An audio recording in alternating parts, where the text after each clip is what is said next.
Hello my lovelies, welcome to a brand new video. So today I've tried to sit and do a video, do my makeup and talk to you about my journey so far on MANJARO and just where I'm at with it, how I'm feeling on it, what symptoms am I getting, why I am taking it, the risks that I'm willing to, like the risks that I've learned about MANJARO that, you know, you're at risk at if you take these GLP-1s. So like weighing up my options on, you know, seeing those risks and weighing up my options, like, is it worth me taking this GLP-1 to lose weight for the reasons I want to lose weight and why and so on. So in this video, it's just basically me just kind of brainstorming, talking to you, telling you a bit about what I've learned, sort of going through this journey for the last few months, and also what I've actually learned within myself. So what I'm feeling right now and stuff that I'm finding concerning right now, because at the moment, I am finding a few things concerning. So if you've just jumped on this video, just want to say a quick hello. My name's Jodie. Over on this channel, I do everything to do with plus size fashion, lifestyle and beauty.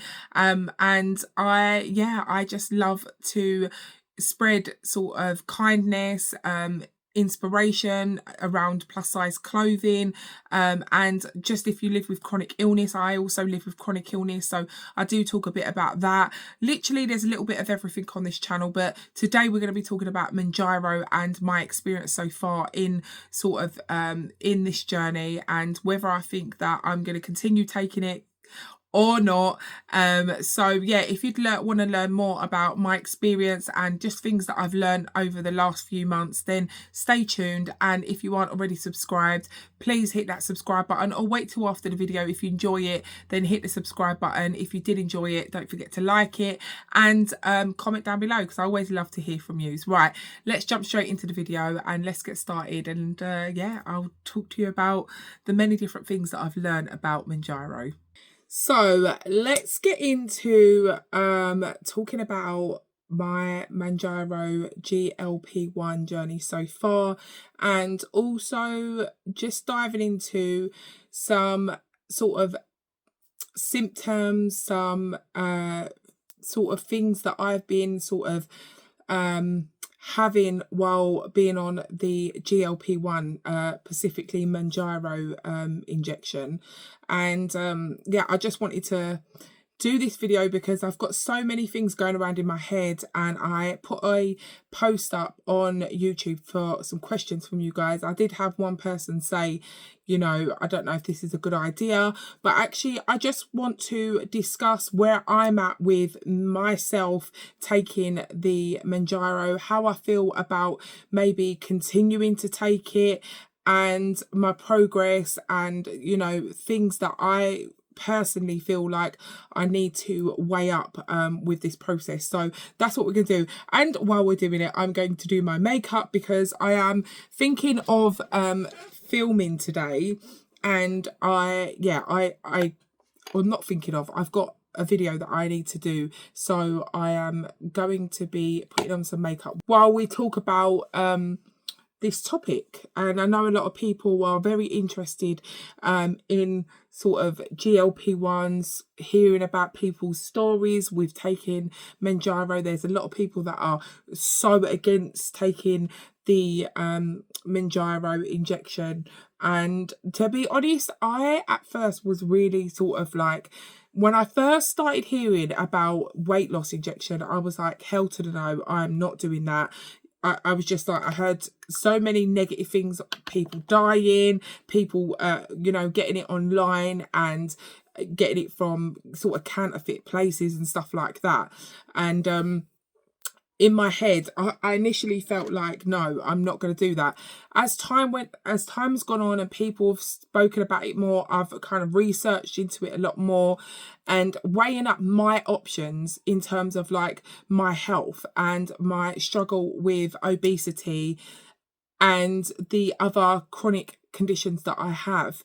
For me, I took the choice to try this medication, and see if it worked for me. And I took the choice to take this medication knowing the sort of effects, the risks that it may give me, and the unknown.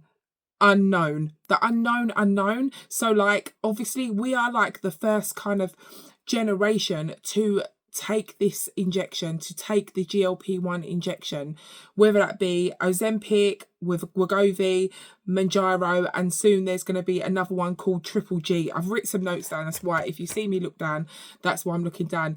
And we are like the first generation, so we haven't had enough, there's not enough sort of research into how this may affect us going on into sort of adulthood, like elderlyhood, like when we get older, how these, you know, medications are going to affect us. So we're kind of unknowingly taking this medication.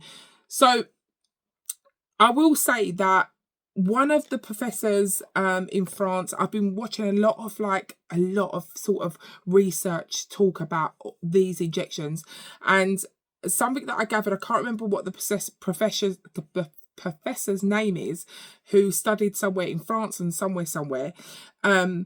They said like diabetic people have been taking this medication for over 18 years and there isn't any, there hasn't been any known safety concerns within that time, but that's with people that are diabetic. So how will this affect you if you are just taking it because you are obese? So for me, like so far my journey, I have had symptoms that I'm gonna delve into, and this is something why I want to make this video, and something what I'm sort of churning over in my head that's kind of, you know, really like making me think, do I need to put a mirror in front of me. I'm using the camera as my makeup, which actually my makeup kind of mirror, which actually I don't know if that's a good idea, but I'm just putting on some peachy, it's like a skin corrector just to correct the skin. So if I look in this direction, it just means that I'm looking in my mirror to the side of me. So obviously I've been taking this medication since last year. I've been taking it since about October. And I have, like I said in my last video, I have started to see results, mainly when I kind of moved up to the 7.5 milligrams. And like I said, I don't feel like I was taking it completely serious when I first started taking the medication. I've got a little bit of a puffy eye here. My eyes are slightly puffy. It looks very puffy here. So anyways, obviously, like I said, that I hadn't taken the injection seriously when I first started taking it, which was a bit silly on me.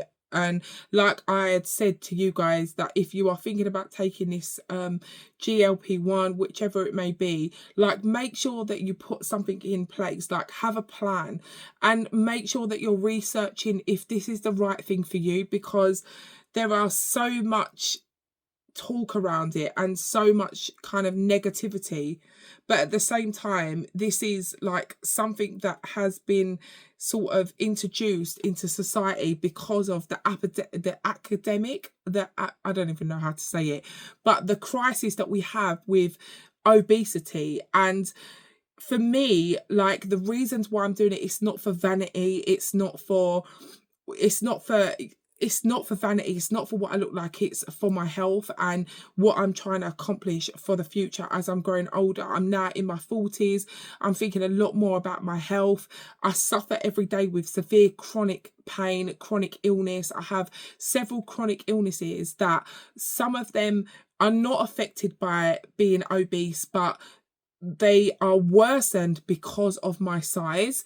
And one of them that I do have, there's no complete study saying that it's obesity that sort of gives you this illness, but my neurologist said to me that in many cases, in like 90-something% of cases, when her patients lose a considerable amount of weight, that the condition disappears. So with that condition, you know, maybe it is my weight that has brought that condition on, which I am forever on medication for the rest of my life. If, you know, if I don't lose weight, and maybe it will disappear, and then I won't have to take that medication ever again. So, and I won't have the symptoms that I have because of that illness. So for me, it's purely because of my health that I have chose this route to take the medication. I'm going to talk to you a bit about symptoms and risks.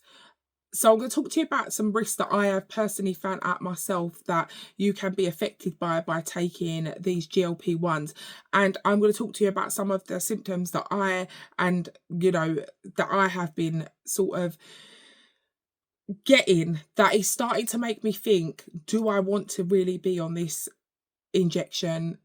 What am I going to do long term? Like, what is the outcome of this? Like, I know the reason why I started it, but I'm like now starting to feel like, do I want to continue taking it?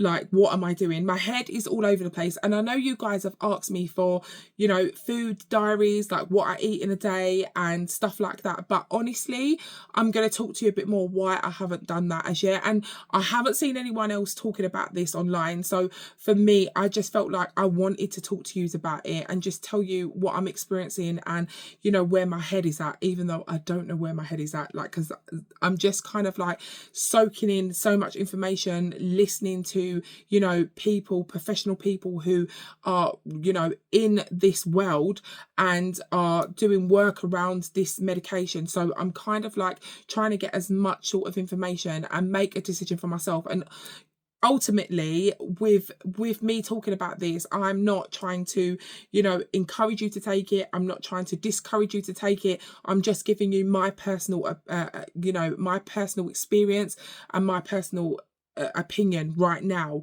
on, you know, this medication. So I've written down some stuff here, which is 12 effects. So not 12 effects. I don't have 12 effects. I haven't written the whole 12 down because there is a book that you guys can actually get. I'll link it down below. I'm actually going to order it myself. And it's written by a man called Johan. I don't know his last name, but I will pop it on the screen. And he wrote a book called Magic Pill. Now, I haven't read it. I've just watched his YouTube video with Stephen, what's his name? He's the guy off of Dragon's Den, the mixed race guy for Dragon's Den. He has his own podcast channel on YouTube and he interviews so many interesting, very knowledgeable people about so many different topics. A lot of his topics have been around sort of health and weight loss and menopause. It literally is, he talks about everything. There's so many different people that he interviews. It's so interesting and I love watching his videos. So I will link the one down that I have been watching that I got a lot of this information from. But one of the reasons why I tapped on it and something that resonated with me was dampening food enjoyment. Like, I am really badly suffering with this right now to the point where it's mentally affecting me. I'm meant to be doing my makeup, but I don't know if I can do my makeup while I'm talking about this because it's, for me, it's just so, like, I'm so passionate about what I'm saying and like, I really want to get across how I'm feeling at the moment. But I lately, I'd say the last 2 weeks, definitely the last 2 weeks, not quite sure if a little bit before, but I am not getting no enjoyment out of any food that I eat. Like, none. So when I was on 2.5, I really was still enjoying my food. It did suppress my appetite and I wasn't eating as much, but I wasn't making, it's not that I was making like bad food choices, but I wasn't like really looking at the food that I was eating and thinking, okay, what is in this food? Like, is there too many sugars in there? Is there too much salt? Am I eating too much of a high carby diet? Do I need more protein? I wasn't really looking into it. And I think that that's one of the reasons why the medication didn't work for me as much. I do know that when I spoke to a doctor who actually prescribes this medication privately, he did say to me that when he has seen in his patients that when you are sort of more on the heavier side, so more morbidly obese, I am classed as morbidly obese, if that's how you say it, morbidly obese. He said that he sees that with his patients that are on the more heavier side, once they get up to a higher dose, so whether that be 7.5, 10 milligrams, 15 milligrams, that's when he really sees like a real sort of kind of flow, as in the weight is starting to drop off. And so I definitely think that with my sort of choices that I was doing and me not looking at my food properly, I feel like that did sort of contribute to why I didn't lose really hardly much in the first couple months. And I definitely think that obviously because I am a heavier weight, I am more obese, that I did need a higher dose. However, when I was on a 2.5, I still enjoyed my food. When I got to the 5 milligrams, I was still enjoying the food when I was eating. But again, the food noise stopped. I wasn't feeling like I was thinking about food all the time. You know, I was only eating when I really felt hungry. But when I did eat, like if I made myself a bit of steak and some veg, I really enjoyed it. When I got to 7.5, I'm trying to think as like, again, it kind of went up a notch. Like I was really like, okay, now I'm starting to lose weight, I'm starting to see, but I was making changes in my lifestyle like so much more than I was when I first started. Like I was making sure that I was eating good protein, and I'm still doing that now. I'm making sure that I'm eating a good amount of protein a day, the way I cook it, what I'm actually putting on it. When I am doing a recipe, how many ingredients am I putting in, what those ingredients are. So I'm really like taking note of what I'm actually consuming now as to what I was doing at the beginning. But what I will say is when I got to 7.5, yeah, the weight was losing. I was losing the weight, and I'm still continuing to lose weight. I'm now on 10 milligrams. I've been on 10 milligrams for the last month. I've just taken my last dose this week, and I have really lost the enjoyment of food altogether. Like when I make something to eat, when I do eat, I'm not enjoying it. Like sometimes I'm forcing myself to eat the food and I'm not enjoying it. And I sit there and think about, okay, what can I eat? Like what do I fancy? I don't fancy anything. And it's to the point where I am a big tea girl. I love a cup of Rosie Lee. Like I love a cup of coffee. I've always loved a cup of tea. I don't even want to drink a cup of tea. I make it and I don't finish it. Like I make it, I take a few sips out of it and I don't want to finish it. And for me, like the last 2 weeks especially, so I'm going to go on to the mental health side of it. I've written so many different pointers down, but I'm going to go on to the mental health side of it because the last 2 weeks, my mental health has not been great. And I don't know if this medication is affecting my mental health because I do suffer like with like mental health issues. Like I over the years have suffered with depression and anxiety due to all of the traumatic things that I've been through in my life, and also because of the chronic illnesses that I suffer with now. It is mentally draining. Like having fibromyalgia, like having widespread body pain all over my body all day every day, having this severe condition with my knees where my leg is literally deformed. Like my right leg is literally looks deformed, my left leg is deforming. The pain when I'm up on my standing up is really painful. Like I push myself to do things throughout the day on that pain. I take painkillers like regularly to be able to do all the things that I do. And I have a condition with my brain. You guys know I've said it before. And if you haven't sort of, if you've just jumped onto this video and you've never sort of seen one of my videos before, my last MANJARO video, I tell you sort of all of the health conditions that I have there. So having all those health conditions really has impacted my mental health. And so in my head, I'm like, okay, am I just having a bit of a bad mental health moment? Or is it this medication? Because what I'm seeing is that we get a lot of enjoyment out of eating food. I get a lot of enjoyment out of eating food. Like, it's like a reward system. Like, when you eat, you kind of feel like when you, I don't know, it's like I one, comfort eat. So if I feel any sort of stress and stuff like that, I comfort eat. And if I'm happy, I eat. If I'm sad, I eat. So we as humans, or me in my own experience, have used food as like a reward, as like a comfort. And I'm not being able to do that. So in my head, I'm like, am I like feeling depressed because I'm not feeling enjoyment out of anything? Like, I feel lack of enjoyment, and I honestly can't put my finger on it. I don't know. I'm still trying to work these things out. I'm still trying to work out, why am I feeling like this.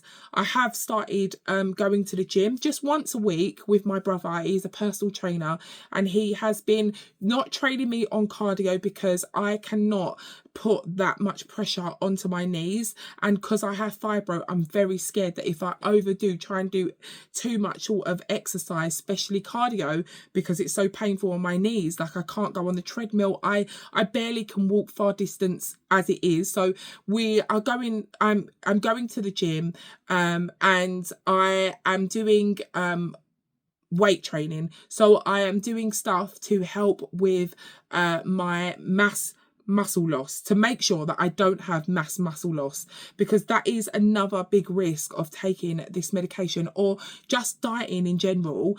But one of the big risks with taking Ozempic, Wegovy, MANJARO is mass muscle loss. And I've written this down because it says that your muscle, you lose mass muscle loss, and from the age of 30 it gets weaker and weaker and weaker, and this affects us in later on in life when we, you know, become more elderly. We become more fragile if we don't keep up sort of helping and building our muscle strength. We are more likely to fall over and maybe die. You've heard of loads of, you know, elderly people who fall over and die. My mum personally fell over and died. So, you know, she didn't die on the spot, but she fell over and a week later she died. And my mum was 60 years old. Not to mention, my mum was obese and she had many other sort of health problems, which I will speak to you about going more into the video. So we're talking on sort of the food sort of enjoyment. I am not getting any food enjoyment at the moment, which is like a big concern for me. And it's like, I'm like, the reason why it's concerning for me is because mentally I'm not feeling okay. Like, I'm not feeling okay. And like I said, I'm trying to work out whether it is to do with just like my general sort of health in living with the illnesses that I live in, or if it is to do with this, you know, the food, that like my food intake and being on this GLP-1. But it just feels different. Like, my state of mind just feels different to anything that I felt before. Obviously I have experienced, like, you know, with losing, going through grief and all of the other childhood traumas that I've been through. Like, right now what I'm experiencing doesn't feel familiar to me. And yeah, I know it probably doesn't feel familiar because I am on this GLP-1, and it's kind of like changed my brain. This medication is working on like your brain receptors, and yeah, I mean, I'm still like, should I be doing this? Is this the right thing to be doing for myself? And like, let's go to the reasons why I'm doing it. Is because I am obese, and the risks of being obese, and especially within my family, you know, a lot of my mum's sisters and my mum have all passed away. They were all obese. They were all overweight. My mum was obese, my mum was diabetic, my mum had COPD, my mum had arthritis. Not saying that arthritis is caused by being obese, but these are just some of the conditions that she had. She also had like high cholesterol, like there was so many like things that she had, and she was a big lady, and it was definitely obviously caused as well by obesity. So I wrote some stuff down here, risks of being obese, and I'm sure you guys already know these risks, but obviously you're more likely to gain diabetes if you are obese, which takes 15 years off of your life. And with being obese, with being diabetic, you're more likely to go blind, you're more likely to get like a limb amputated because of being diabetic, and this can be caused also through being obese. Luckily I'm not diabetic. I don't have, as far as I'm concerned, far as I know, I am going for bloods. I have got an appointment to have my bloods drawn so that I can make sure that I'm on this medication and nothing's sort of, you know, wrong within me. So I'm having my bloods done again, and I will sort of tell you more about that as, you know, as I get the results back for that. So some of the other risks of being obese, which has played a part in why I've decided to take this medication, because in my family, my dad had high cholesterol. We had sort of high blood sugar level. He had a stroke. Then he was diagnosed with did he have diabetes? He had a stroke. He had Parkinson's. He got cataracts. And my dad wasn't like obese, but he definitely was bigger than he should have been. But my mum was sort of morbidly obese. Like you could see that she was a big person like me. And that is like why I decided to take the chance and sort of go into the unknown and take this medication to reduce my risks of all of these sort of risks that you get from being obese, which is heart attack, heart disease, stroke, type 2 diabetes, some cancer. Like being obese can like bring on some different types of cancers. I have cancers. My nan died of cancer. My mum had diabetes. My dad had a heart attack when he was young. He had 2 heart attacks when he was younger. Heart disease, liver disease, I don't even know what I've written here. Muscular skeletal or something like that. I'm not quite sure what that is. Sleep apnea, osteoarthritis, gallstones, reducing fertility. Not that that's something that I, you know, care about for myself right now, because I am sort of in my 40s and I'm not looking to get pregnant again. But pregnancy, it's be harder for you to get pregnant when you're bigger. High blood pressure, mental health problems such as depression and anxiety, high cholesterol, and the list just goes on and on and on. And like I can really like relate with some of these illnesses because I've seen them in my family. Now, touch wood, like luckily I don't have any of these. I don't have high blood pressure, I don't have heart disease, I don't have diabetes. I at the moment just have things that are physically wrong with my body, and mentally, because of the physical and the trauma that I've been through. But in terms of like heart disease, heart attack, stroke, I don't have that yet, and I want to like lessen the chances of me getting that. And it's so hard because of the way I've been raised, society and everything, and just for the way I am now as a person, because of what's been programmed into me, that I have become addicted to eating for whatever reason. And so, you know, for me, I just felt like I've tried absolutely everything, and right now all I care about at this present moment is my mobility and being able to walk to my car, be able to go into a supermarket and walk around pain-free, or in less pain that I'm in, or not having to take so much high, strong opioid medication to help me move about. That is where I'm so concerned, is that I don't want to lose my mobility. And where I'm at right now, if I don't lose this weight and be granted this knee op, so a knee replacement on both my knees, I fear that before I'm 50, I'm not going to be able to walk. And so that is the reason why I chose to take this route, by going into the unknown and taking this medication, although there isn't enough studies, like years down the line, like elderly people, to see how that has affected them.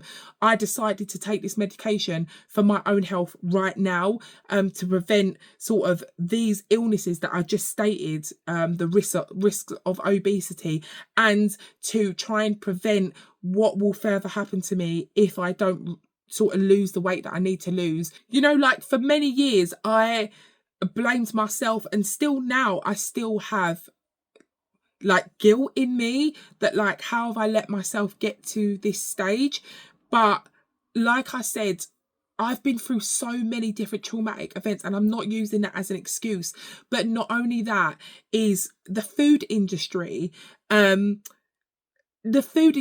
like the society, we have been programmed to, like, you know, eat fast foods and have the love for, you know, McDonald's and takeaways. And, you know, we were never taught about, you know, good foods and bad foods. And like, the food industry is like so bad, like the processed foods and all of the refined sugars and stuff that they put in the food, like, is actually killing us, and we don't know it. And I'm not here, you know, preaching to you guys. This is just what I've learned and what I'm taking in myself, and what I'm thinking, you know, this is killing me.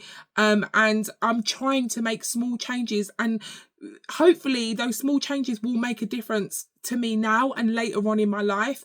But, you know, things like in Japan, and you guys may have heard this, but in Japan, like, they have the longest life expectancy in any other country in this world, because they have put laws into place and done such strict regimes in the way people eat in that country and what they're eating.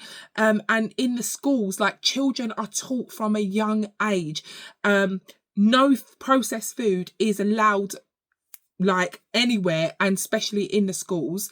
The children are taught what each food that they are given is doing to their body, how that is helping their body, what is good about it.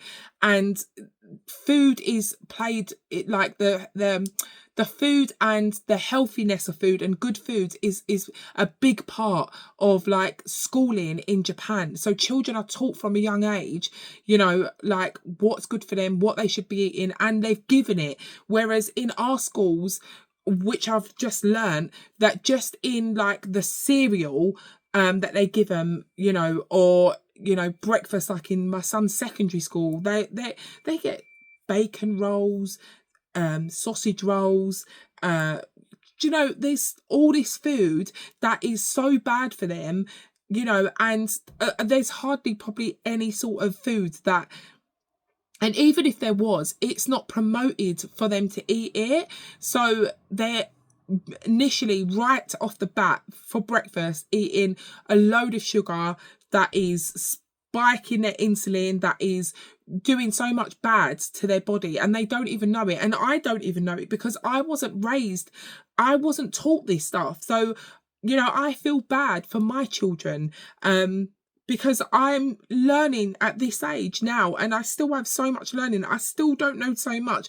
This is just the beginning, and I'm hoping that I can learn more as I go on, of what I need to do to better my life expectancy, and what I need to do while I better my life expectancy, for me to be able to feel more healthier in my body. So you know, if people want to pass the buck and blame people for being fat, for being obese, like, you know, we need to not fight about it. It's not a place where we need to make people feel bad for the choices they've made or feel bad for where they are, because a lot of it has to be blamed with, like, our country and the way our country is managed, and the food industry, and the way the food is pushed on us, and why, you know, we are not taught, why as a nation we are not taught to sort of pick healthier choices, to show us how to use those healthy choices. Stop pushing fizzy drinks in our face. Stop pushing, you know, fast foods in our face. Stop putting all those refined sugars in our food that is making us addicted to wanting to buy more and eat more and eat more. So, you know, I don't want to hear in the comments, you know, people that are, I know there is a lot of people that will come on here and say there's people that are not taking this medication and they've worked really hard for it. They have like starved themselves, or, you know, they really have the willpower to stop themselves from eating this type of food, and they train every day, and, you know, good on them. And I don't mean that sort of sarcastically. Well done that you have managed to do that. But for a lot of us, you know, we haven't, for whatever reason that may be. Whatever reason that may be, mentally we are weaker, we've been through more trauma, whatever that may be. Like, we are not all built the same. We are not all built the same. We have, you know, we have our own difficulties, and nobody should take that away or belittle you for it. But what I feel that you need to know is that we didn't just, from a child, all of this sort of stuff that we have in us, or our addiction and stuff like that, it was prone into us, you know. The food that we was given, that our parents didn't know what was in it, they were giving it to us, and we've become addicted to it. So I mean, I don't know so much about this, but this is just what I've been learning, and how I'm trying to sort of understand where I'm at and where I need to go and how I need to change things. I've still got so much to learn. I want to touch on some more of the risks of taking the GLP-1, Ozempic, Wegovy, Manjaro, Triple G. As they said, there's another one that's called Triple G. And another sort of research that is a fact that they have, you know, got it on paper, that thyroid cancer is 56% a higher risk when you take the GLP-1. So, and that's not to say that when you take the GLP-1 you're going to get thyroid cancer. What they mean by 56% higher, they mean that if you have thyroid issues in your family, or your family has a history of thyroid, or if you have a history of thyroid cancers or thyroid problems in your family, whatever your sort of risk level is at that rate, if you do take the GLP-1, it can raise it up to 56% more, at your 56% higher risk. So that's one of the other kind of research, one of the other things that I sort of took from the risks of taking the GLP-1. Another one that is like not really sort of, I mean, I don't know, like Ozempic face and Ozempic butt, like, is another thing that people are talking about when you take the GLP-1. And I don't know, like, I haven't seen much of this, and I don't really like, I don't know, like, I've lost weight on my face, but I don't feel like I've still got a lot more weight to lose. So that's something that hasn't affected me.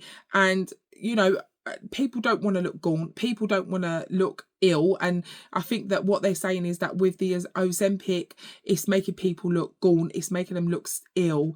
And I don't know, is that with people that are really big, people that are, you know, really suffering with sort of obesity? Are we seeing it in those people, or are we seeing it in people that are initially slim that have a little bit of podgy fat that are now taking the medication and now they have Ozempic face. I don't know, because I haven't seen many people that have been taking like Manjaro, Wegovy, Ozempic that were obese like I am, that have Ozempic face.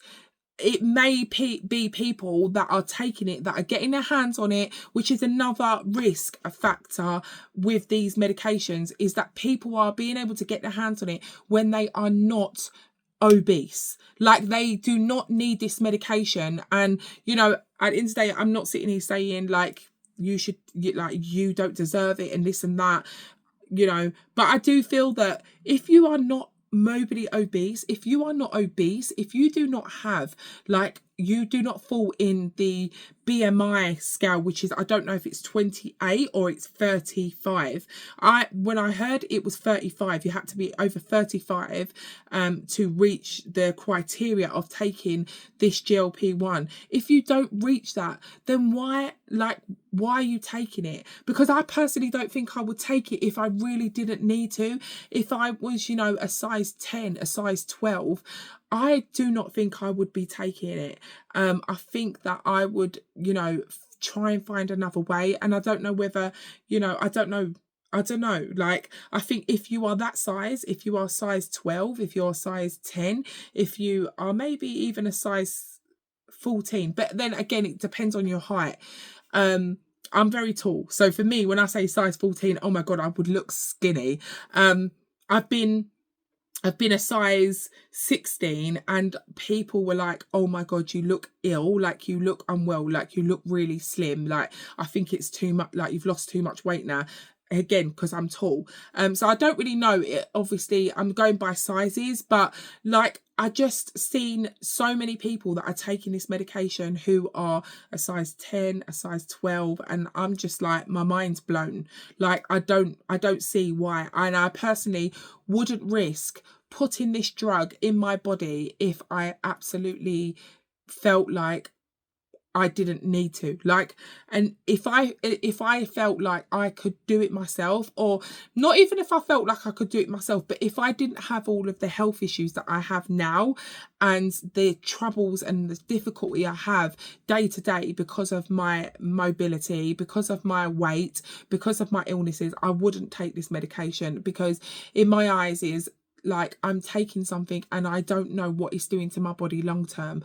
But how I see it now is because I've got to this stage where I am this size. I am over 20 stone. I don't know how much that is in pounds, but I'll put it on the screen. I am very heavy.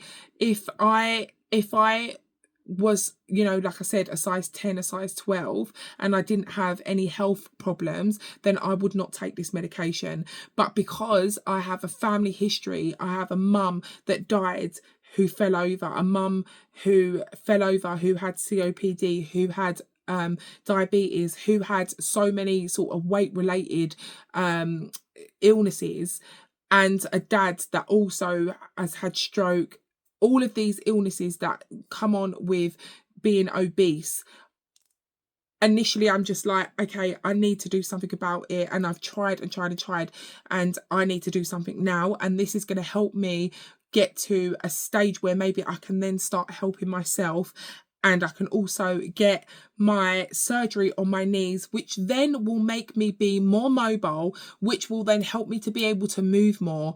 And help me feel better about myself. So there's so many different things going on in my head about, you know, these risks.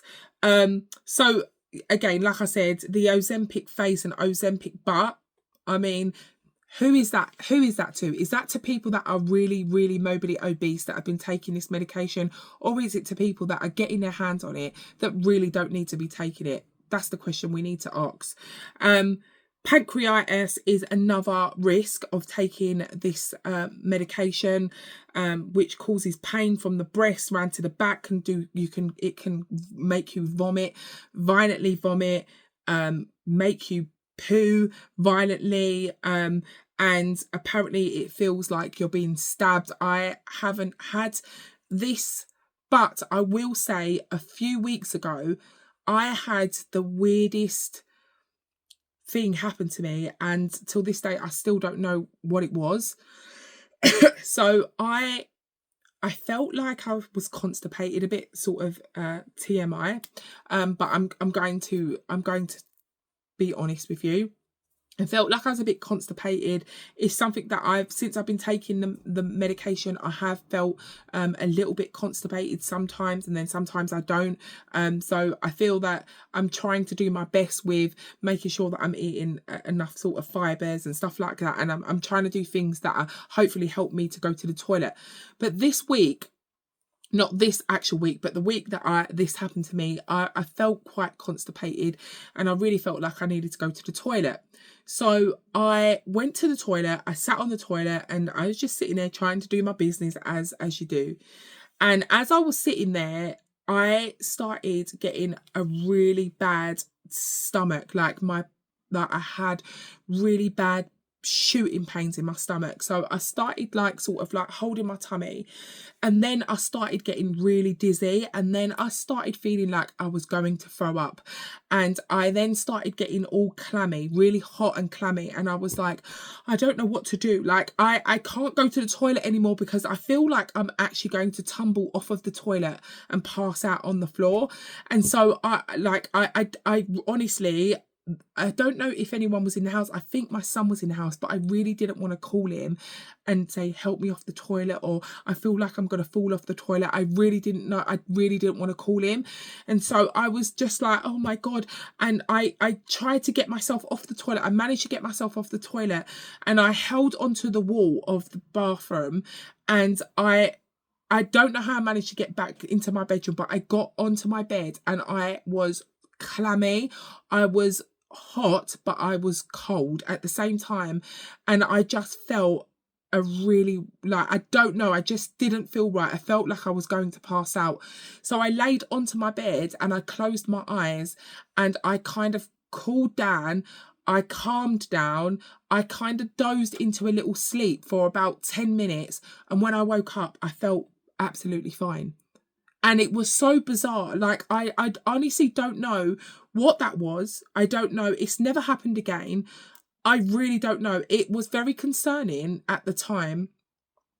But because when I closed my eyes and I woke up and I felt absolutely fine, I kind of like, it was on my mind. But I kind of was like, okay, maybe, I don't know. I really don't know what that was, but it was something that was kind of concerning. It's something that still lingers in me, and I'm hoping like that never happens again. If it does, then I will probably be thinking about stop taking this medication, because that is not something that I want to experience ever again. So I touched up a little bit about the mass muscle loss, like what I'm doing, but that is another sort of risk effects that you will get when you take this medication, and it is very important. I've seen so many people on TV, on the listen to it on the radio, on YouTube, drumming in that if you are taking any GLP-1, you need to make sure that you are doing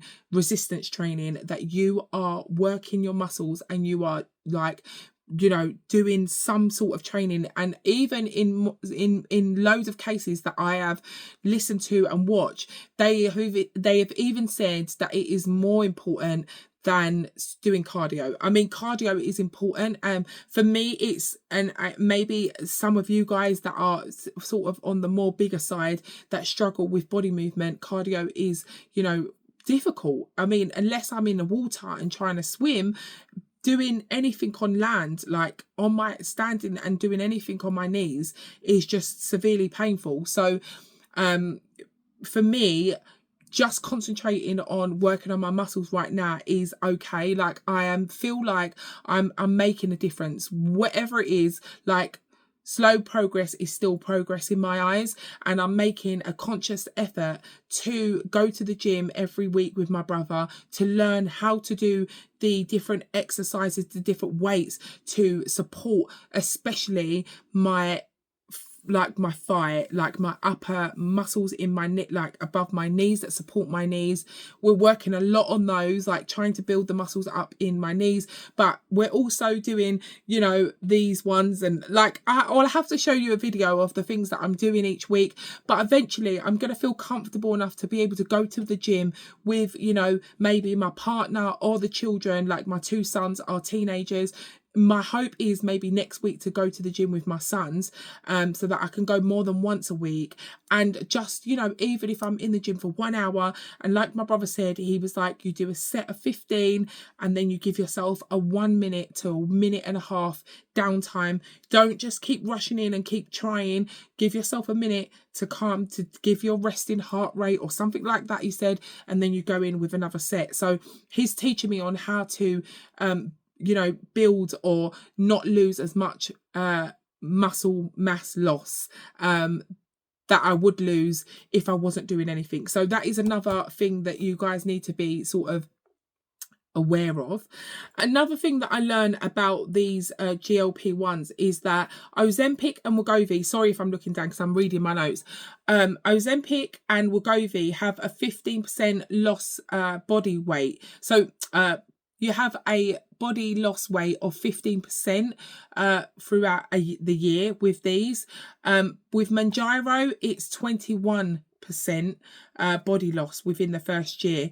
And the reason for this is that Ozempic and Wegovy have one gut hormone. So basically it has one gut hormone that is working in your body to... There are 37 gut hormones that affect our weight and our appetite, apparently, and the Ozempic and Wegovy is working on one of those gut hormones. Now Manjaro is working on two of those gut hormones, and that's why it gives you a higher percentage of body weight loss within the first year, which is, it goes from Ozempic and Wegovy, which is 15% in the first year, and Manjaro has 21% body weight loss in that first year, because it's working on two gut hormones. And apparently I've not seen this, but from what I've been researching, there's a new one that is going to be coming out, which is called Triple G, and that has 24% body weight loss within the first year, because it is working on free gut hormones. So basically, just take that from, you know, from what I'm saying to you, is that Ozempic and Wegovy are working on one gut hormone, and Manjaro is working on two, and this new one that's apparently is out or coming out, which is called Triple G, it is working on three gut hormones. And apparently, like I said, there is 37 hormones that affect our appetite, and which controls our weight. This is what I've written down. This is from the research that I've got. So there's just a little insight of how the sort of medication is working and what it's actually kind of doing for what they know.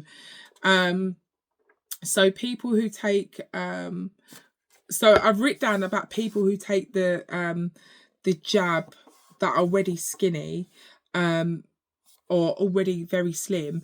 They are at a higher risk of having so much more problems when they are older, and when they, you know, when they are elderly, because where they are already slim and they already have, you know, a smaller amount of fat on their body, when they're taking this injection, it is not only taking that little bit of fat that they need to take out of that they want to lose, it is taking a lot of their muscle. So they are at higher risk of, you know, getting these issues later on in life, like I said, falling over and potentially dying because of like the you haven't got the muscle around your body to do what it needs to do, walking up and down stairs.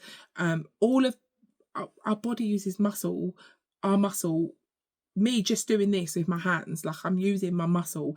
So like I said, it's apparently such a very big thing that they keep drumming in, that I keep hearing about taking this GLP-1, that you need to make sure that you are doing weight resistance in whatever way.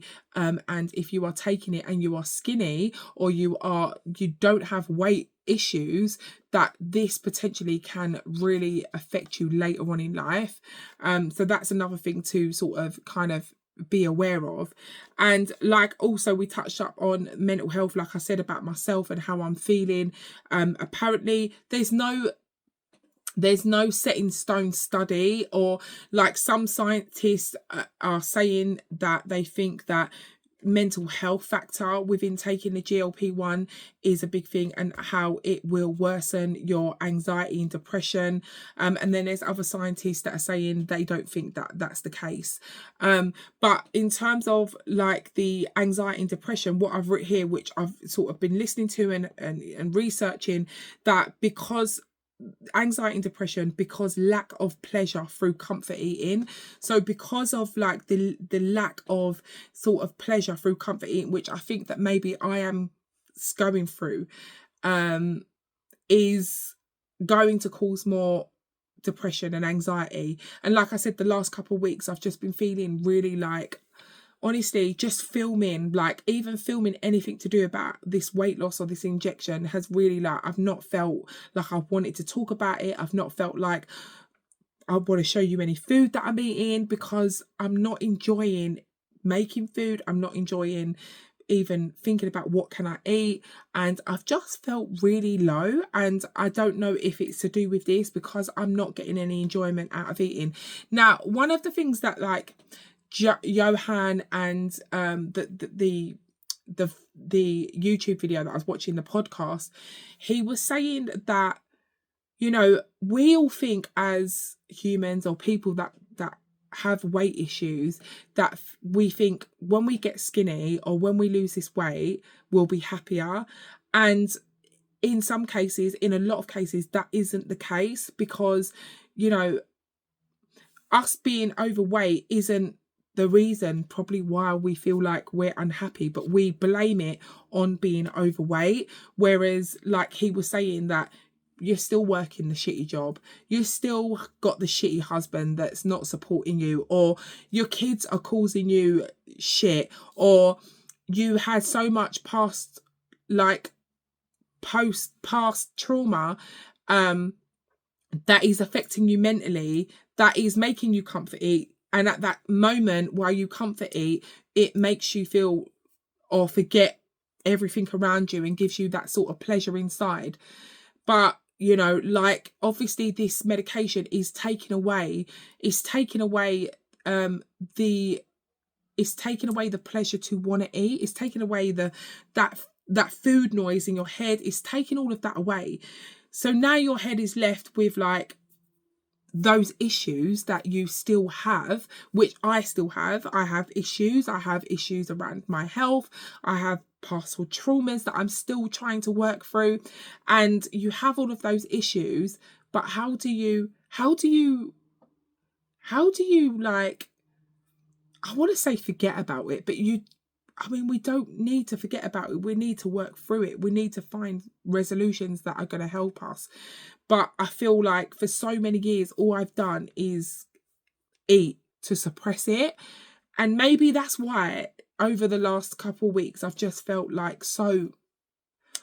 And I was sitting here this morning and I was thinking, maybe I need to book some therapy. Like, maybe I need to pay and have some therapy. I have had therapy in the past, and it was really, really helpful. Like, I honestly gained so much out of it. I feel like it's actually made me who I am today. It's contributed to my mind being so much more clearer and open about things, and being able to talk about things that maybe I would not even share with you guys or anyone else. So it's brought some clarity to my life, but by no means I haven't sort of touched the surface on I guess a lot of things that are still deep down inside me. And yeah, maybe now, like, because I'm not getting that pleasure from eating, and I'm not feeling 100% maybe I need to now put things into place to help me mentally, because like I said, I'm not feeling happy and I don't know why it is. I kind of think that it's this. So it's something that maybe later on in another video I can come back to you and tell you, okay, what have I done, what's helped, or stuff like this. But I just really wanted to make this video just so that you guys are aware of, like, you know, different people's journeys and what they, you know, what they're experiencing, how they feel about it. So yeah, so that is like the mental health side of it. And like I said, it says some sciences say that it doesn't affect your mental health. I personally think that it is affecting my mental health, but I can't be 100% sure. I don't know. I'm still kind of trying to figure out what is going on in my body, and I'm still trying to figure out whether I do want to take this medication, if I'm doing the right thing. You know, I don't know, but what I do know is that I initially started this because I just really want to better my health right now, and short term I think that this is going to help me. So I feel like I covered all the things that I've written down on this bit of paper and what I needed to discuss with you in terms of, like, I don't know, like why I'm doing it, the risks of being obese. Those are the reasons why I'm doing it. The risks of taking the medication, and things that I think that has been a factor into, you know, why I am and why we are the way we are, and that how we need to stop blaming ourselves, and people need to stop with, you know, blaming others and getting down in the comments on social media. Like, honestly, I know I share sort of these things, and for me, positive criticism or constructive criticism or whatever is fine, but when you are practically like putting a person down for the way they are or the choices that they've made, until you've lived in their shoes, until you are in their body and have physically gone through what they're going through, I don't feel like you personally have the right or the place to, you know, tell somebody that they shouldn't or should be doing what they're doing. At the end of the day, everybody is their own person and they all sort of have the choice to do what they want to do. And, you know, again, like I said, I put this out on here and I know people are going to have their opinions, which is fine. And I have a thick skin. I've done this for quite a while and I'm pretty okay with whatever anyone's got to say down in the comments. At the end of the day, all I need in my brain, or all I need to know personally, is that I'm true to myself.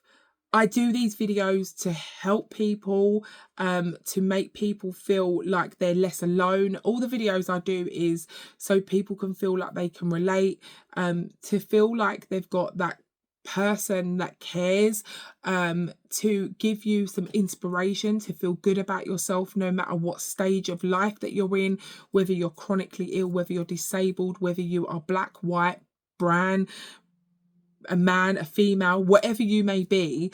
You know, we all deserve to live a happy life and feel good about ourselves. And no matter what choices we make, even if they're good or bad for our body, we still have to, even if we want to change things about ourselves, we still have to find an inner peace and a somewhere within ourselves to love ourselves that little bit, to give ourselves grace. Because if you just hate yourself, if you just hate yourself for what you look like, if you just hate for yourself for maybe what you've done in the past, then you are not evolving and you are not, you know, you're not trying to live the best life that you can.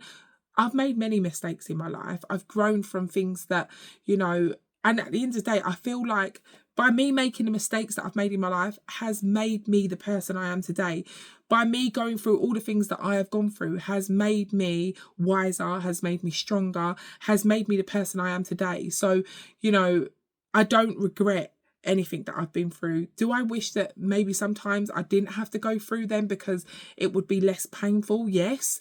But it's made me who I am today. So I'm here just giving you my honest opinion on, you know, my journey so far with the GLP-1, my sort of research, like what I've kind of listened to and like learned from people who are like scientists, specialists in this area, and just pure facts like of, you know, the risk of being obese and some of the risks of taking this GLP-1. Like, at the end of the day, I think there's no wrong or right. You choose to do what you want to do, whether that take the GLP-1 or not.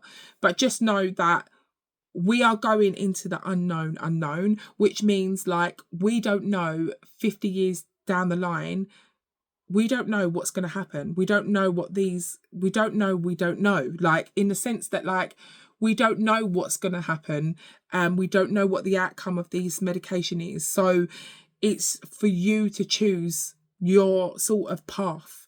And for me right now is to be on the GLP-1. I think that I'm going to take it up until I get to the point where I'm able to get my surgery on my knees.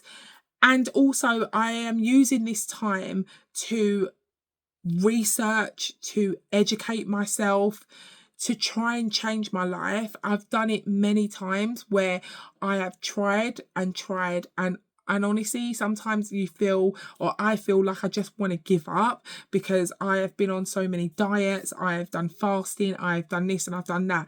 And ultimately, I honestly think that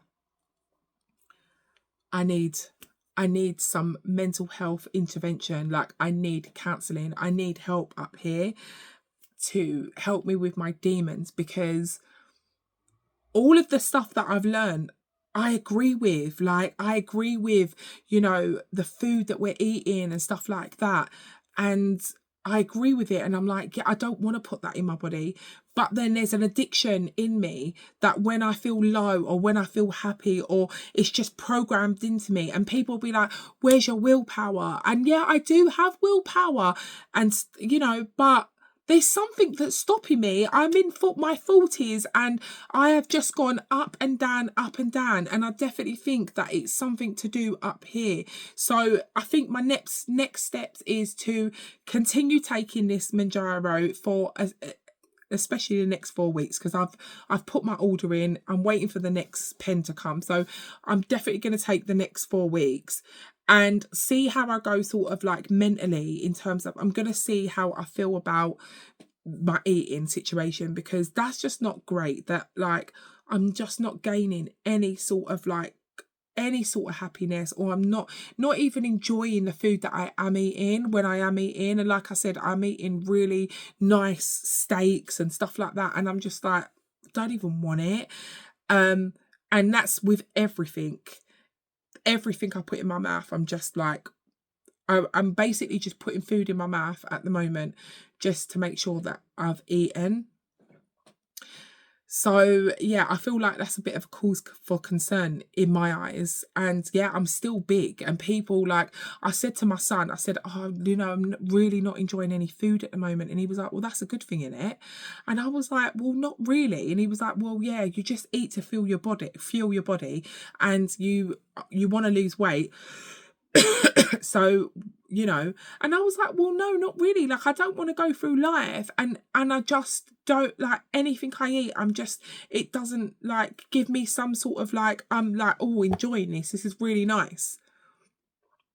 So yeah, my son has he's still a teenager, and, you know, he's like really on the healthy sort of eating and, you know, trying to get the best body and stuff like that. So, you know, he's still young, but, you know, when I said that to him, yeah, he was just like, well, that's good, isn't it? But for me, I just feel like I don't want to, everything that I eat, which is very little, not enjoy any single bit of it.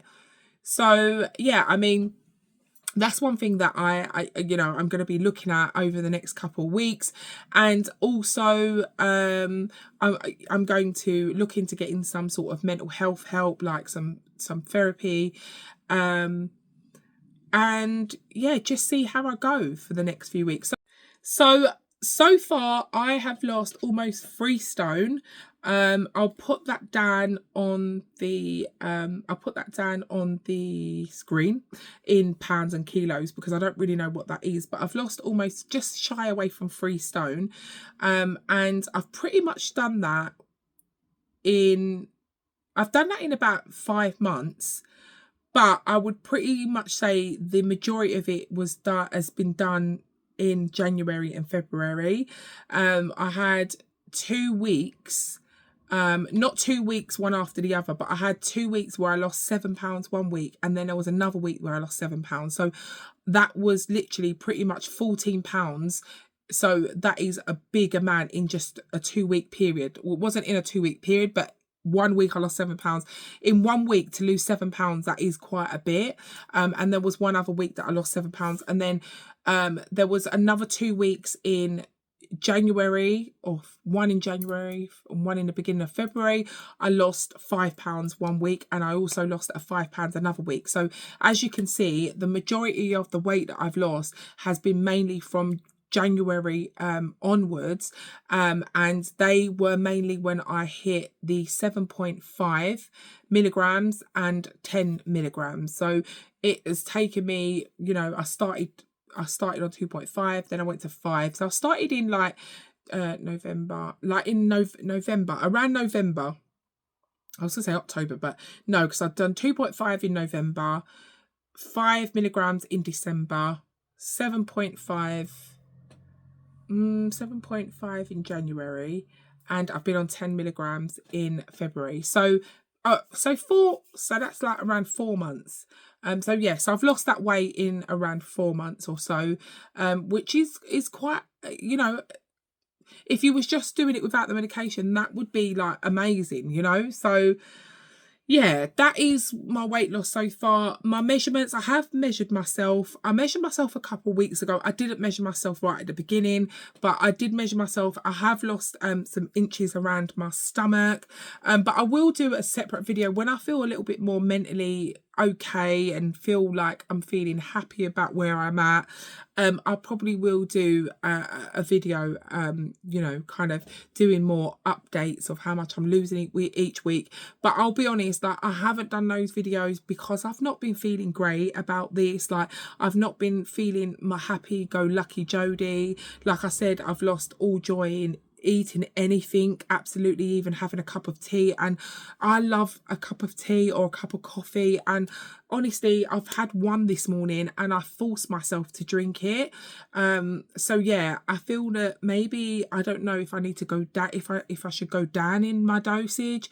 I really don't know, but when I figure it out, I will let you guys know. I did not get to do my makeup in this video because I have just been talking the whole way. I felt like I wanted to be those YouTubers that are like, yeah, doing their makeup and like telling you about whatever else, but I just obviously can't multitask, can I? Well, I mean, I can with some stuff, but obviously not this. So anyways, I think I'm going to leave it there. This is just something that's just been on my mind that I kind of wanted to make a video about and just talk about it. Actually, shall we answer some of the questions that you guys have given me? Hold on, I'm going to get some of the questions. I think I may have answered some of the questions already in this video, but let me quickly have a look at the questions and then I'll be back in a sec. So I just looked at one of the questions, and one of the questions was from a lady who was saying that, I don't know if she said her husband or somebody in her family is taking the GLP1 for diabetes, and how it lowers their blood sugar levels, and that if you are taking it for weight loss, is it doing the same thing for you?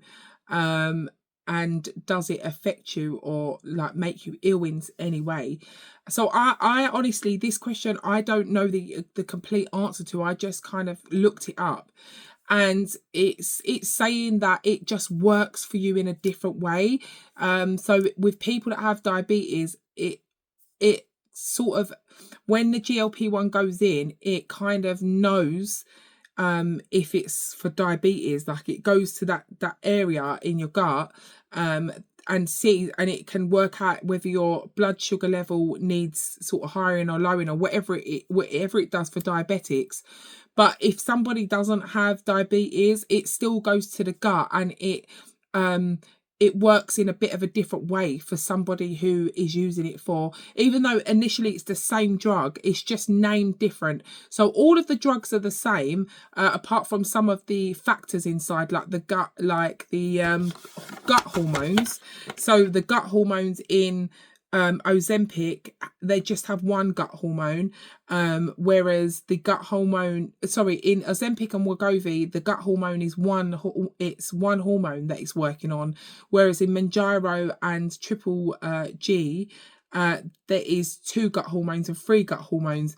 So apparently when it's working on, it's all the same drug, they're all just different names and manufactured by different people. Wegovy and Ozempic is used for diabetes and sort of heart failure and heart disease and stuff like that.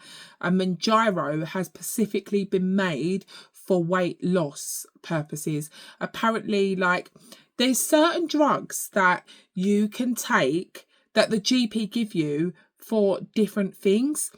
So, for instance, medication, there's certain medications that the GP uses for different illnesses. Like, there's some medication, like, you look it up, and there's some medication that people take, and then if you ask them what they take it for, they will tell you different. Like, someone will take it for one reason and another person will take it for another reason.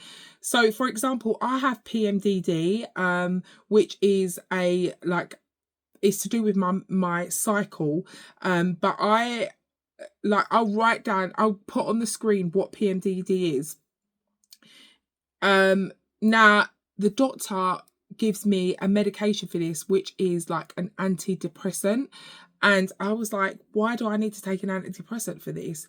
And he said that it works all on the same, like, it covers, this medication covers not just one sort of illness, but it works on like an umbrella of different illnesses. So I think that the same for these GLP-1s. Obviously they discovered when using it, you know, it's obviously for diabetic people and it's lowering their blood sugar level, but then they discovered that it also helps people with weight loss. So like I said, that it's a medication that doesn't only do one thing, it does another. And obviously if you don't have diabetes, and it doesn't it will enter your body and it will tackle wherever it needs to tackle, if that makes sense. And I don't know, maybe in the future they might see that this GLP-1 does something else, and can cure or do something else in the body.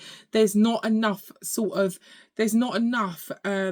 research, or there's not enough time that's gone by where they can, you know, where they can see if it has affected somebody in some way, or really badly affected or helped somebody. Like, there's not enough sort of time evidence on it, if you know what I mean. There's 18 years on people that are diabetic, but there's not a lot of time on it where people have taken it for weight loss. So we will see, because we will be the generation that will get to elderly, hopefully, and will prove whether this medication was worth taking, or it wasn't, and it's caused other illnesses and it's done other things to our body that we didn't expect. So your answer to that question is, I don't know completely, but what I'm gathering from looking it up, like I said, there is medication out there that the GP give you for one illness and may give it to somebody else for a different illness. So I think it's just the same as that.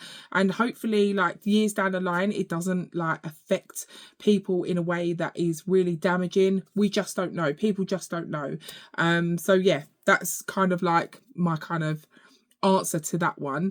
So I feel like a lot of the other questions are about side effects, and I feel like I've covered sort of most of my side effects. I will say, like, at the beginning of taking the Manjaros, so when I started taking the 2.5, I did have that sicky feeling at first. I felt like my body just had this foreign sort of thing in it and didn't really know what was going on. So I did kind of feel a little bit sicky. I also had, like, like I felt gassy, like I was like burping a lot, which I didn't like. I did get some stuff for that, and that sort of cleared away. I feel like the only symptom that I really get now, or only two symptoms that I get now, which again, the only one symptom that I get now that I know is from taking the Manjaro is constipation, but I've kind of conquered it a little bit. Like I don't get it as much. I did get it really severely. Like it was so bad at one point. Like for 1 week, I was like, oh my God, like I can't get off the toilet. No, sorry, TMI. But I've kind of conquered that, and I'm okay with that. One other thing that I will say that I'm getting a lot is like feeling really fatigued. Like I feel so tired, and I just feel, and I don't know whether that's just because this last couple of weeks, like I've ate a very low amount of food, and I've just not felt sort of happy or excited about anything. Like I haven't even getting any enjoyment out of eating any food whatsoever. So I don't know if the fatigue is because of like my other illnesses or not. It's really hard to kind of pinpoint, okay, this is maybe because of this, because obviously I do have other health problems. So yeah, I don't know whether the fatigue is because of like the Manjaro, or if it is because of like the other health problems that I have. But like I said, I think the worrying side effects for me right now, which I know some people might think that that's not worrying, like that's great. Like I don't want to enjoy food anymore because I want to be slim. But again, like I'm very happy within myself. Like you guys would have seen my journey, or some of my journey, and how I've just grown to love life and be happy with who I am and where I am in my life. And like my life is not perfect. Like, I'm a mom. I have two sons that are teenagers. My son has ADHD, my younger one. And, I do feel like my younger son may have like eating issues as well. He does have anxiety, my younger son. And I have an older son who's in college, who, is growing, and you have the worries of like him growing up and being like letting them be responsible, and growing to young men, and discovering life, but the worry about him walking on the street and the choices that he makes, the next step of his life. Like I have all those worries, as well as like living with chronic pain and my own sort of insecurities about, am I being the best mum I can be? But sometimes I feel like I'm not, because I feel like maybe sometimes I'm not always present because I'm in so much pain all the time. My life is far from perfect. However much you guys might come on, tap on one of my videos and I'm all happy, and majority of the time I like to be happy, and I push myself to feel happy and be grateful for what I do have. I have life, I have love for stuff, like I have love for my YouTube, I have a passion for fashion, I love my kids. I'm so grateful that I get to be a mum. I'm so grateful that I found somebody that loves me like the way that he does. I'm so grateful that I'm going to be getting married. I'm grateful I've got a roof over my head. I'm grateful that I've got arms and legs. So I really try my best to live the best life that I have been dealt. And like being slim for me is not something that I want to be. Like it's not about the way I look. I'm very much content with who I am and what I look like. It's just what I feel like inside and my health. And so I think that is the main thing for me, is like doing this for my health. So another question somebody asked was, am I getting my Manjaro on, am I getting it on the NHS, or am I paying for it? And also, has it helped with any of my chronic illnesses? So first off, I am not getting it on the NHS. I've tried to get it on the NHS, which again, I think I said before in my last video, that how I just think it's so ironic how I'm I'm classed as morbidly obese. I am over 20 stone. And I am under the weight loss. I'm under the weight loss clinic, hospital, to have and awaiting to get weight loss surgery, which is something that I really don't want to do. I really don't want to go under the knife. Hence why this is another reason why I decided to try this medication, because I really don't want to. I really don't want to go under the knife.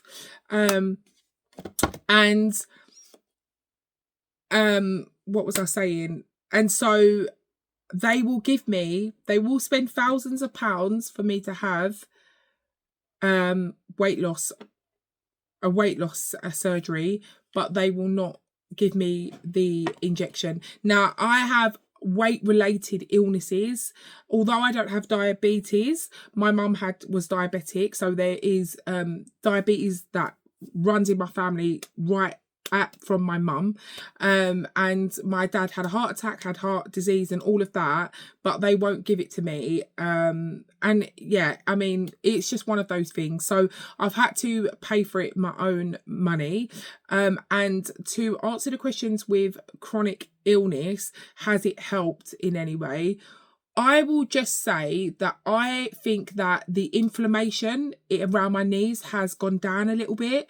And I'm like, is it the inflammation or is it just some weight that has come off of my knees? And now, I mean, they still severely hurt, but I definitely feel like I can get up the stairs with a little bit more ease, sort of towards the back end of the morning. So for me in the mornings, like, or because I've been sitting here for quite a while, when I get up, my knees will be really excruciating pain and they will hurt until I start trying to move myself a little bit.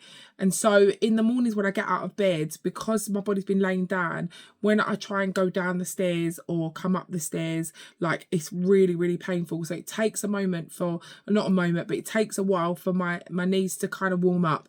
And then sort of the mid-morning, couple of hours into the day, like, it's not like I have no pain, but it's not like the pain eases a little bit. So I feel like through the middle of the day, I'm able to get up and down the stairs with a little bit more ease than I normally do. Like, it takes me ages to get up and down the stairs, and I can't carry things physically in my hands up and down the stairs. Like, I have to hold both my rails going up and down the stairs.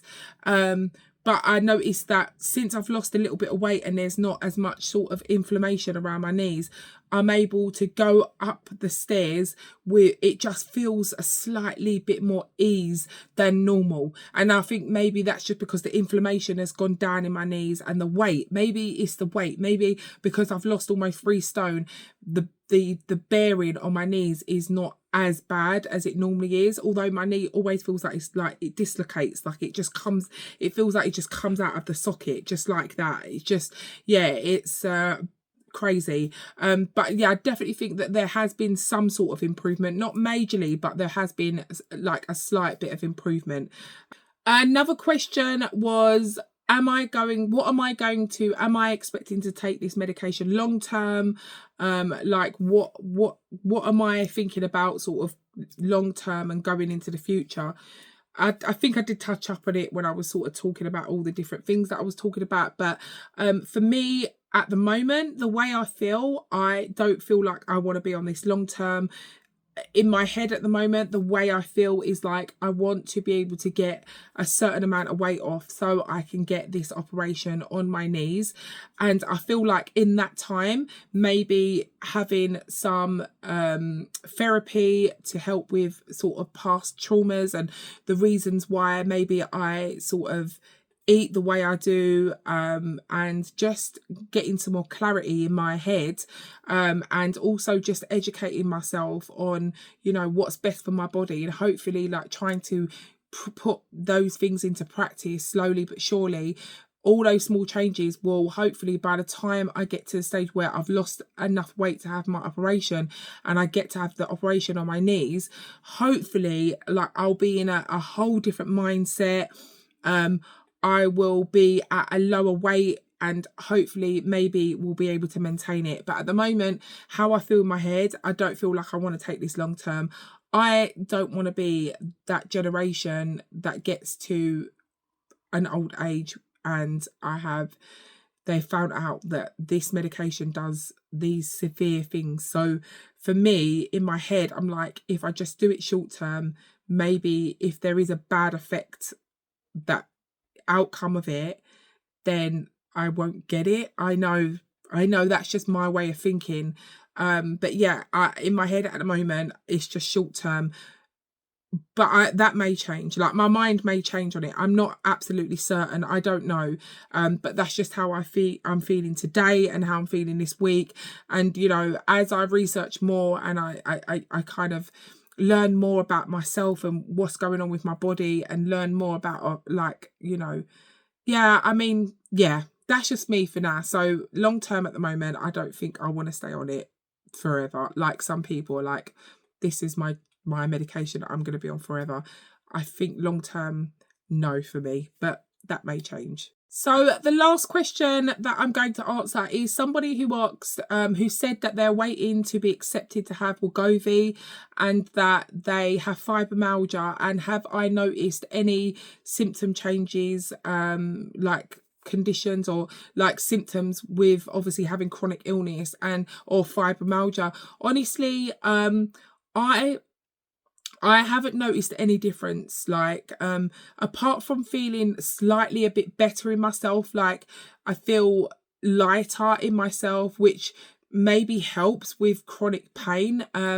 I haven't noticed any difference in terms of like I still have fibro, I still feel all the pain, the stiff neck, the stiff shoulders, the restless legs. Like I still have all of my illness sort of symptoms from fibro. So yeah, I mean, but that's not to say that it, you know, it might make a difference. It could make a difference for you, but that's just me personally. I will say one other thing that I have adapted, like I take electrolytes every day. I've got these little electrolyte tablets that I just pop in my water and I drink a cup of that a day. So that's helping with my energy levels and also getting enough salts in my body just in case like in my food intake isn't enough. And I also am taking many different vitamins. So I take a multivitamin, I take a magnesium, I take turmeric and black pepper for fibromyalgia and body pain. I also take evening primrose, and I also take Cal D, like vitamin D tablets for my bones. So I take about 5 or 6 different multivitamins. I'll show you what I take. I'll show you that at the end of the video, or I'll drop the links for those down in the description box. I'll get them from Holland and Barrett. So my lovelies, that is the end of this video. I hope you enjoyed it. I know like there was no sort of structure to it. I kind of was like deviling in and out of different things, different topics, but I just kind of wrote a whole load of stuff down in my book, and I kind of just wanted to like talk to you about those different bits and bobs. So I'm really sorry there wasn't like a complete structure to what I was saying, but I hope you kind of got a gist of like where I'm at, and the reasons why I haven't really done a lot of content around taking the Manjaro. I feel like every video that I watch on YouTube is like glossifying it, and making it look like it's so appealing and stuff like that. And I don't know, like I just don't feel like, I just like every video I watch, I'm like, oh my god, I've lost so much weight. I just that food noise has gone away and I just feel so much better. Like I'm so much happy. I'm so much happier. Like I'm where I want to be and stuff like that. And look, you know what? I'm not taking it away from them. They may be happy and stuff like that. But my happiness hasn't just like I've gained so much happiness like aside from the size that I am. And I think it's really important to like work at other things other than like your size being your happiness. So if you are bigger, you're not happy or whatever. So for me, I just feel like this injection is affecting me in a different way, because I like what I look like. Like, I'm comfortable when I wear clothes. Like, I feel nice. I will say I do feel more comfortable wearing jeans at the moment now. Like, since I've lost like nearly 3 stone, I do feel more comfortable in my jeans. I will not lie, that is not a lie, which is really nice to feel. But like you guys know, like, I love fashion, like I love clothing, and I'm not doing this for that.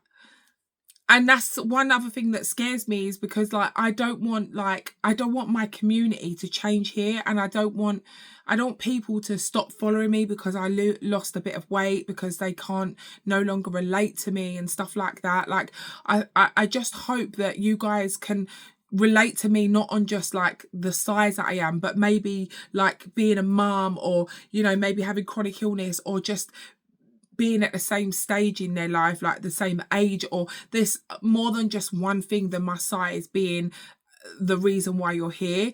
And yeah, I don't know, but I losing weight isn't something that is been something that I think when I lose weight I'll be so much happier, because I've worked so hard on trying to be happy right here, right now. And again, like I said, I'm losing weight like for my health. Like, I'm not doing it to look better, because I just feel like I've got to love myself the way I am right now, and I feel good in myself the way I am right now. So it's nothing to do like with vanity purposes or anything like that. So yeah, I honestly, I feel like I've gone off the topic so many times in this video. I'm scared to edit it, because I'm scared if I'm going to be able to piece it all together for you guys to actually have a video that you're going to sort of understand or remotely enjoy it. I hope that you do. But anyways, I'm gonna go now because I have to go and get my son from college, and my other son from school. So thank you for watching this video, and if you do have any sort of like questions or anything you want to put down in the comments, do that, because I am always down there and I do try and reply to as many people as I can. If you aren't subscribed and you enjoyed this video, then give us a thumbs up and do hit that subscribe button today. If you would like to see any more of my videos, maybe I'll leave some link down in the description box. I do have other videos aside from talking about Manjaro, more fun ones, more sort of like clothing hauls or come shop with me's or like vlogs. So do have a look on my page on my channel. There are like loads of different other videos. But anyways, thank you for watching today. Thank you for sticking with me. I hope that maybe this video has helped you in some way, and I hope it hasn't like made you feel one way or the other. Like, I did not want to make this video to convince somebody to take it, and I didn't want to make this video to convince somebody not to take it. I just wanted to give you the facts of what I've learned so far about the GLP-1s, and also just my experience and just where my head's at. And as you can tell, my head is like psh, like my head is all over the place. That's why I haven't done many videos on you know, the GLP-1 or talking about my experience, because I feel like it's a learning curve for me, and I honestly don't know how to sort of, you know, if you don't know how you feel, how are you meant to articulate it? So I kind of, yeah, I'm still getting to grips on how I'm feeling, like, because I'm not feeling great about this, like not enjoying not one bit of food or even a cup of tea. Like, that is really still starting to like upset me. But at the same time, how I keep thinking is that like I shouldn't have to rely on like the joys of food to make me happy. Like, there may be underlying other things that I need to like get sorted, but I mean, come on, like when you do eat, you do want to enjoy what you're eating. So I guess I don't feel like it's just me wanting to like have that sort of comfort, enjoyment, sort of like spark in me. I just want to eat the small bit that I am eating and enjoy it. So I don't know. I don't know if it is just like, oh, I'm missing that side of me where, you know, maybe I would binge eat and like it's not even that. It's just the fact that when I am eating the smallest little bit, I'm not even enjoying that. So yeah, I don't even know if it is like psychologically, like I'm missing some whatever endorphins or whatever it is. I don't even think it's that. I just think that, you know, even the slim person, like when they have something to eat, they may not eat as much as a big person, but when they do eat, they enjoy their food, right? That's all I want. So I don't know. It's something that I'm going to have to figure out. And again, like I will come to you and let you guys know how it goes. But until then, until my next video, I hope you have a fantastic rest of your day, whatever you're up to. And I will see you all very soon. Take care of yourself and God bless to you all. Mwah. Bye, guys.